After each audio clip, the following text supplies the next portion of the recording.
ta unboxing không bây giờ ăn Unboxing. ta ta món unboxing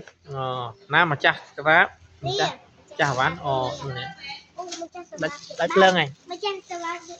ôi trời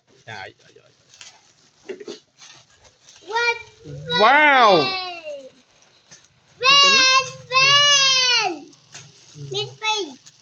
miên mán mán tốt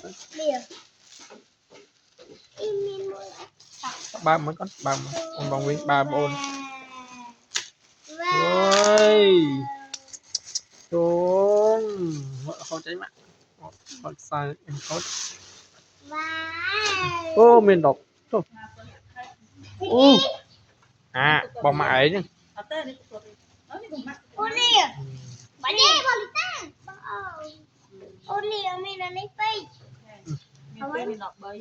bông mới lôi mới spray vào nó spray đây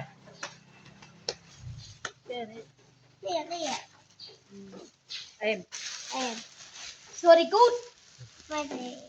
tiếp tục ăn lật lại ăn lật lại